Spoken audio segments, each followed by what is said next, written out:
Doing everything that we can to bridge communication barriers is an important goal here at the city. That's because we not only want to welcome those who don't speak English very well to our community, we want to also make sure that they have meaningful access to all of our services. Welcome to City Life. I'm Beverly Thompson. Joining me to talk about how we're working to achieve this goal is the city's Language Access Plan Coordinator, Michelle Gomez. Also with us is Pilar Rocha Goldberg. She is the President and CEO of El Centro Hispano. Welcome and thank you both for joining me. Thank you for having us. Oh, my pleasure. So Michelle, let's start with you. What does language access actually mean? So language access means providing individuals who are limited English proficient or who don't speak English reasonable and equitable access to our city services and programs. The U.S. Census defines individuals who are limited English proficient as individuals who speak English less than very well or have a very limited capacity to speak, read, or write English. And so ultimately that impacts how they engage with the city and how they interact with city staff, programs, and our services. Okay. So Pilar, your organization, El Centro Hispano, is very familiar with the consequences when communities don't have access to good language services. Before we get to that, though, we're going to talk about it. So please explain what your organization does in the community. Thank you. Yes, El Centro Hispano is the largest Latino-led and Latino-serving organization in the state. We started 30 years ago in 1992 here in Durham, and then we opened our offices in Scarborough and in Raleigh to work with and support the community. Mainly what we do is we strengthen the community, build bridges, and advocate for equity and inclusion.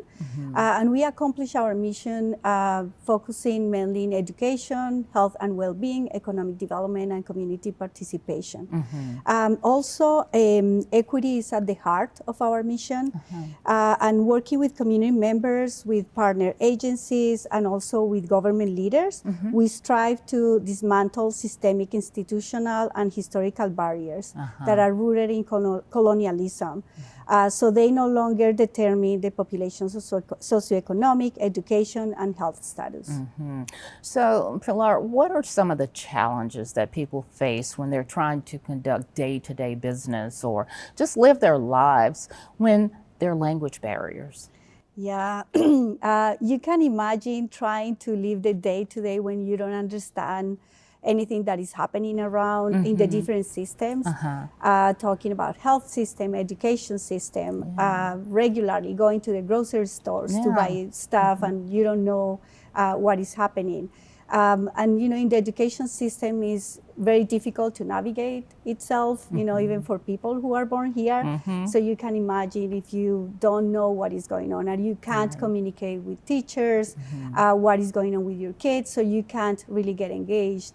Or going to the doctor to say, what are you feeling, what is hurting, and they ask you sometimes if the pain is sharp or I don't know, I don't even remember. Exactly, and you can't even express yourself. Right. So it's a very difficult situation. So I think it's why it's important for the systems to have that in mind and support the community. So Michelle, describe the city's language access plan, if you will. Yes, so the city's language access plan is a tool to ensure that we are providing meaningful access to our services and programs, as well as comply with Title VI of the Civil Rights Act of 1964, which prohibits agencies like us here at the City of Durham that receive federal financial assistance from discriminating based on race, national origin, which includes language. Right, yes. Yeah. So, well, why was this plan needed? I mean, we know why we had to have it, but from a practical standpoint, why was it needed? And how was the city handling such situations before we had a consistent plan to apply? Absolutely. So our language access plan, what it does is it ensures that we are, that our departments are well equipped to provide and meet language access needs.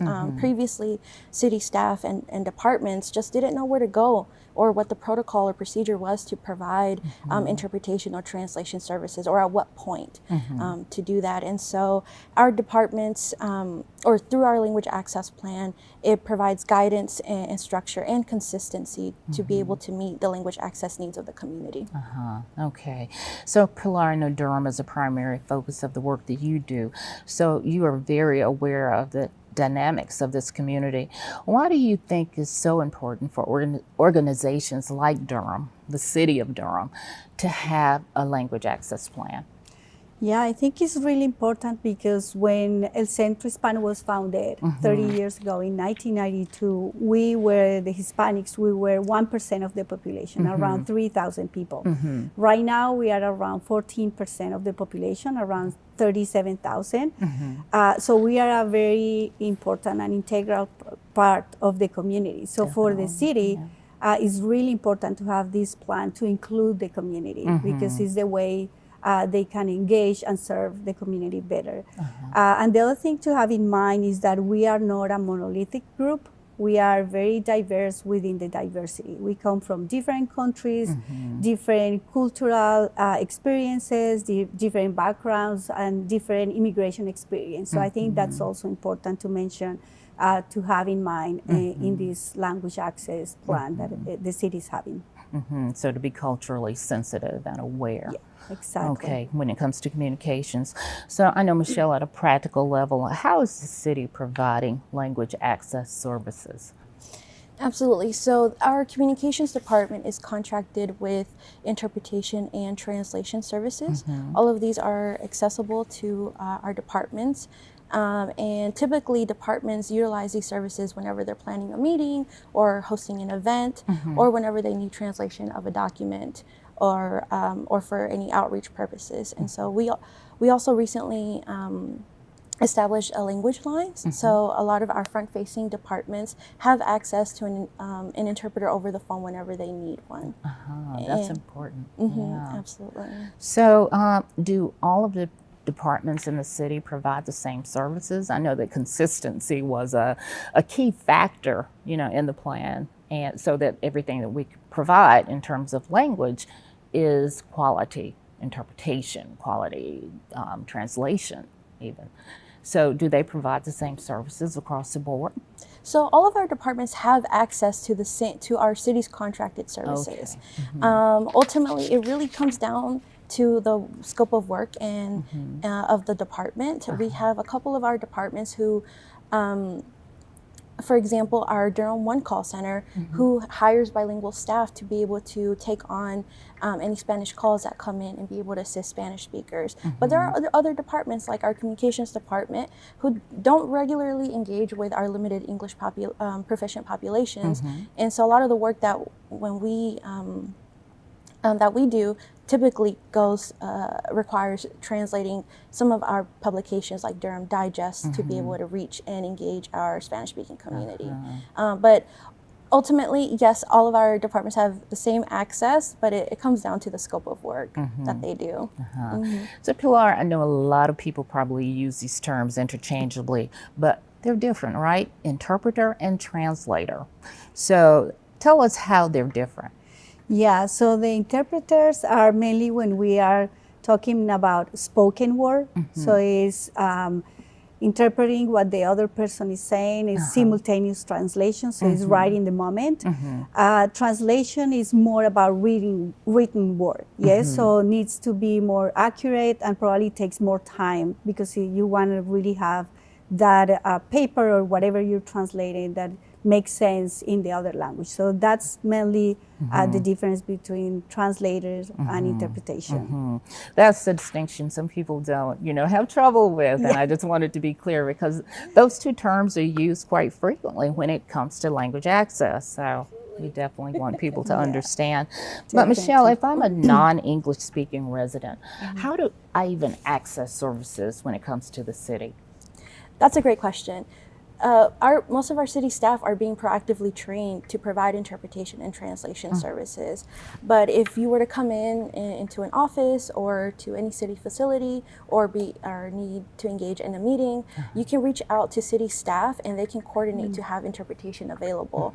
And again, because we did recently establish a language line, we do have instantaneous access to an interpreter over the phone whenever you need one. So that's particularly helpful if you call a city department or walking into an office and you need an interpreter to help facilitate the conversation with a non-English speaker. And I noticed you also have signage up. Yes. Yeah. So when people walk in, they can, even if they, especially if they don't speak English, but if they don't speak Spanish either, they can point to the language that they need. Absolutely. Yeah, that's a good thing. Excellent. So, Pilar, how would you imagine these services that the city is offering as far as language access goes? How do they help people meet their basic needs as well as their quality of life when it comes to being active and engaged in the community? Yeah, no, I think this is huge. Really makes a huge difference when you come in for any service and you can read something in your native language and you can talk to somebody that really understands you and you can express yourself. But also I think it makes you less scared, less afraid of being misinterpreted or being rejected because you don't speak the language. So then you feel more engaged. Yes, because you really feel I can come here, I can participate in this, because I've been heard, and also I can understand what it's saying. So I think it makes a huge difference in the quality of life of people when you can communicate. So, if you would tell me some of the tangible or even anecdotal kind of results that you're seeing when places like the City of Durham or other companies make language access services available. Yeah, I've seen, many examples. Some of them is when people need to express something that is happening in the system and they can come to talk to the city council and they have interpretation and they can really express what is going on and understand what is happening. I remember when we were in the leaving the pandemic. We are still in it, but hopefully not as hopefully the hard. tail end of it, right? Having these town hall meetings in different languages where people could ask questions and they were listening at the same time that was happening, because that's the other thing that we've been pushing for. It's not, having communication in English, but then we have to wait for the communication in Spanish. But when you have it at the same time, it could be when you're, spoken word or written word, I think makes also a huge difference. So, and also, seeing, I'm connected with the Facebook page of the city, and when I see Durham en Español, La Ciudad en Español, it makes a huge difference for all of us. So, yeah, definitely. I feel like, I love Durham. Now I love it more. Good. So, Michelle, speaking of that, Durham is so diverse, and I know I mentioned the signage earlier, but how does our language access plan, say, overall, help people who speak other languages besides, say, Spanish or English? Absolutely. So, as Pilar identified, Spanish is our third largest demographic here in Durham. But as we know, there are other communities living here that speak other languages other than English and Spanish. And so while the Department of Justice does provide some safe harbor guidelines as to how we can identify how we can provide language access services, it really does come down to who is engaging with us and who we are engaging with in the community. And so the more we do outreach, or we have more individuals who speak other languages outside of English and Spanish, as they engage with us, we're able to collect that information and be able to better identify the communities that we can provide language assistance to. But we do have a resource available to our city departments that does provide interpretation and translation services to other to languages outside of Spanish.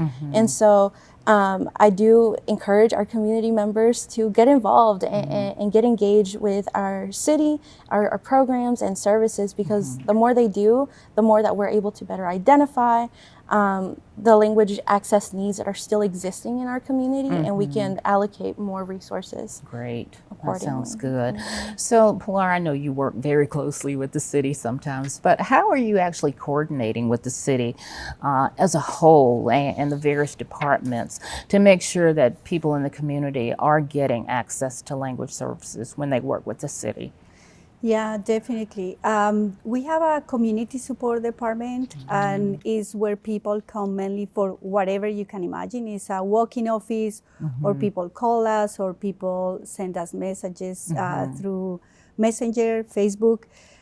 So we are always in contact with the different departments, and then we make sure that when we refer people, we are referring people where they can communicate and everything and go back and forth. So that's how we try to connect. And I think it's an ongoing situation, because always things change from both sides, or for the community, or new questions come up that probably the city haven't had to work with. So the idea is to have that close and open communication to be able to support the program and the community. Okay. And Michelle, on the other side of that, what is the city doing to get information out about what the city is doing regarding language access? Yes, of course. So as you mentioned, we recently posted signage up in several of our front-facing facilities, front desk and front lobbies, that inform individuals of their of free interpretation services available to them. And that signage is in Spanish and in total 11 languages. And so we posted that signage up in an effort to inform individuals when they come to our city facilities. And in addition to that, we previously developed a communications plan to amplify our language access efforts across the city. We have a Spanish Facebook page called Ciudad de Durham in Espanol, where we post a lot of information about what's happening here in the city. We have a couple of Spanish publications that we're starting up, and so there's more opportunity and more outreach that we're hoping to do, specifically partnering with community organizations so that we can continue getting the word out about what we're doing. Great. I think we've made such strides over the last couple of years thanks to you. You've done tremendous work. And on behalf of the city, thank you for that. Thank you. So, Pilar, we're about to wrap up. How can people find out more about your organization? They can go to our website, elcentronc.org, or any of our social media venues. We have Twitter, Instagram, LinkedIn, Facebook. Just looking for El Centro Hispano NC. Okay. You can find us. Great. And then, Michelle, how can people find out more about language access for the city of Durham? Yes, so for the city of Durham, they can visit durhamnc.gov/access. Okay. Is there anything either of you would like to add? No, I think this is, for me, it's very exciting to see this is happening, and then Michelle is here, of course, looking forward. Yeah. See? Yes. There you go. I'm looking forward to more and continuing partnerships and communication to serve better our community. So thank you. Well, thank you for Thank you joining me. I both. really appreciate it. Look forward to having you back to see what kind of progress we continue to make. Absolutely. All right. Well, that does it for City Life. Don't forget to follow us on social media. Watch us on Durham Television Network and on YouTube. And now you can listen to our podcast on iTunes. I'm Beverly Thompson. Thank you for joining me to learn more about City Life in Durham.